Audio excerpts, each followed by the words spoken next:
Objective. After listening to this lecture, you'll be able to identify several benefits of exercise. Exercise is quite possibly the healthiest thing you can do to this incredible machine called a body. Benefits of exercise. Another good quote about exercise is, "Those who think they have no time for exercise will sooner or later have to find time for illness." Physiological changes. Before we talk about benefits of exercise, let's briefly discuss what exactly happens to your body when you exercise. Here's a synopsis of what happens during each bout of exercise. Number one, when you begin to exercise, oxygen is picked up by the blood in the lungs. Number two, blood vessels in your intestines absorb nutrients from the blood. Extra nutrients that are not needed right away go to the liver and fat and are stored there for future exercise or for future events when you need more nutrients. Number three, blood vessels carry nutrients and oxygen contained in the blood to the muscles and remove waste products from the muscles. That's it in a nutshell. So why is exercise so incredibly healthy for us? Physiological benefits. Let's talk first about some physiological benefits of exercise. Why exactly is exercise so healthy for your body? Increased efficiency of the heart muscle. One of the most important benefits of aerobic exercise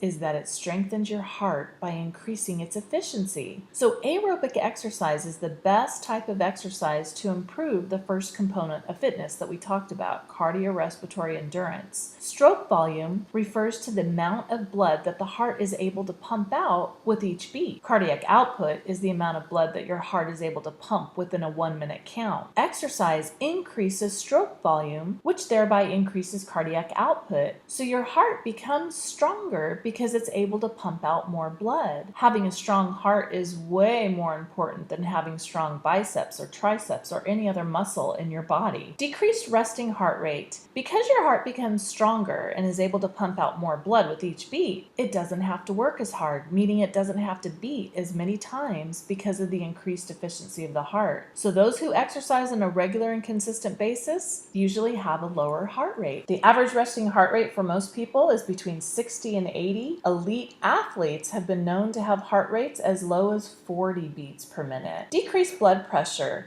Decreased blood pressure, particularly for those who have high blood pressure. As we age, our blood vessels become stiffer, which raises blood pressure. The hormones released during exercise make blood vessels more compliant. It should be noted that it's necessary for your blood pressure to increase during exercise so that blood can circulate faster and deliver the nutrients and oxygen to your muscles and take away the waste products that build up during exercise. But those who engage in exercise, especially aerobic exercise, on a regular and consistent basis often have a lower resting blood pressure. Hypertension or high blood pressure is considered to be a silent because there are usually no signs or symptoms, and yet it can be a serious risk factor for heart disease and stroke. It's estimated that there's a significant proportion of people who are hypertensive and don't know it. Decreases cholesterol. One of the strongest predictors of heart disease is your cholesterol level. Regular and consistent aerobic exercise helps lower LDL cholesterol, which is the bad cholesterol, but it also helps raise your HDL cholesterol, which is the good cholesterol. Reduces risk of CVD. What's the big deal with increasing the efficiency of your heart, decreasing your resting heart rate,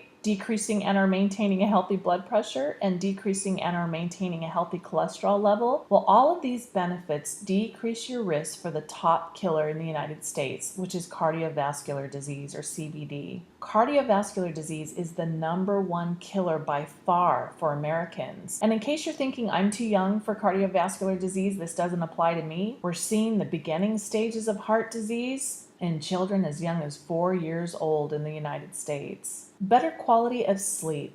Studies have shown that those who exercise on a regular and consistent basis are able to enter REM sleep or rapid eye movement sooner and sleep for a longer period of time. So exercisers typically sleep longer and deeper. Sleep is incredibly important to your health, way more important than most people realize. Increased resistance to colds and illnesses. The strength of your immune system actually decreases slightly during exercise, but increases after exercise. There are tons of factors that determine whether or not you get sick. Are you getting enough sleep? Are you eating healthy foods? Are you under a lot of stress, etc.?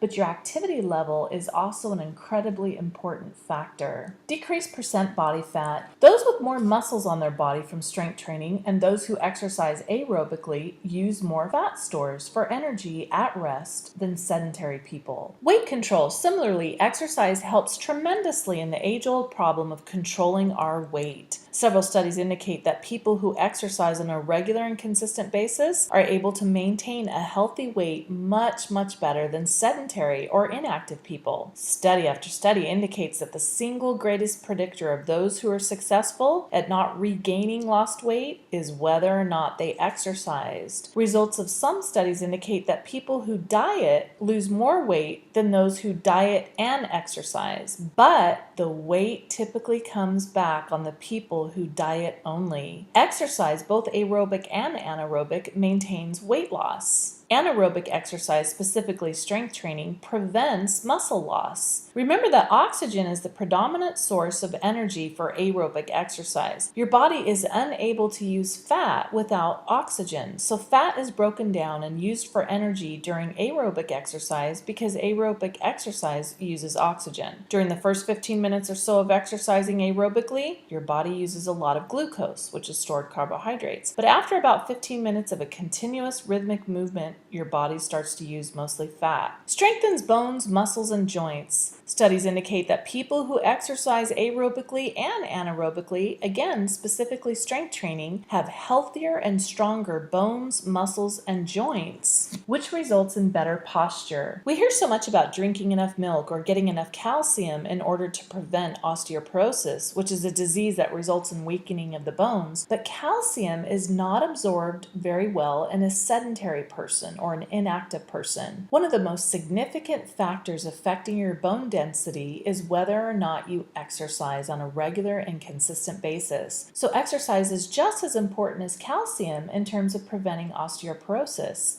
Delays aging.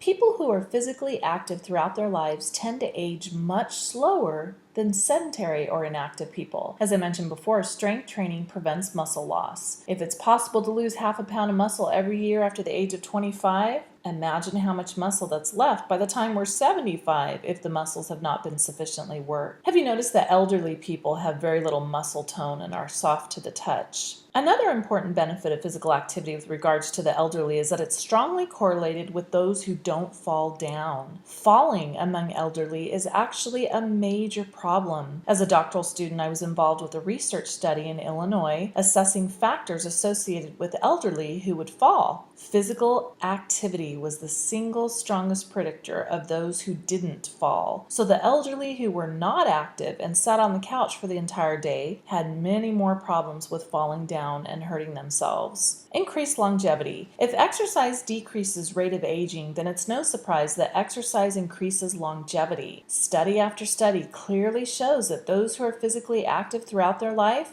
live longer, and because of decreased rate of aging, they have a better quality of life. Prevents and alleviates low back pain. A huge percentage of Americans have reported problems with back pain at some point in their lives. One of the most significant reasons for back pain is inactivity. People who engage in strength training and/or aerobic exercise typically have stronger abdominal muscles than sedentary people. Abdominal muscles help support the back, which takes pressure off your back. So more pressure is placed on your back when your abdominal muscles are weak, and less pressure is placed on your back when your abdominal muscles are strong. In other words, when your abdominal muscles become weak, your lower back becomes weak. When abdominal muscles become strong, your lower back becomes strong. Decreased PMS. Aerobic exercise has been shown to reduce symptoms of PMS in women. Several years ago, I conducted some research on the relationship between exercise and symptoms of PMS. My subjects were 356 women, all of whom had experienced PMS. My results indicated that 7 out of the 14 symptoms that I tested for were significantly reduced after 3 months of beginning an aerobic exercise program of only 3 days a week. These benefits are not even a drop in the bucket of how incredibly good exercise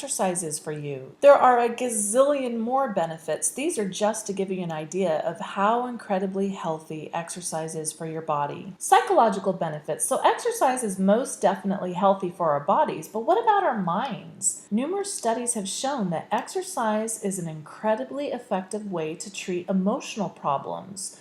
From depressed people in Madison, Wisconsin to driven type A's in California and anxious students at Harvard, exercise is proving its healing power. Self-esteem. Studies indicate that people who exercise on a regular and consistent basis actually have a higher level of self-esteem, regardless of their appearance or whether or not they fit into society's standards of attractiveness. Exercisers clearly have a higher self-esteem than non-exercisers, with the exception of those who typically tend to overdo it. Those with obsessive-compulsive tendencies about exercise typically tend to have a lower level of self-esteem. Decreased depression and anxiety. A single bout of exercise has been shown to decrease feelings of depression and anxiety. Decreased stress and tension. A single bout of exercise has been shown to decrease overall sense of stress and tension. Increased well-being. And a single bout of exercise has been shown to provide people with a greater sense of overall well-being. Again, these psychological benefits are a drop in the bucket. There are tons of additional psychological benefits of exercise.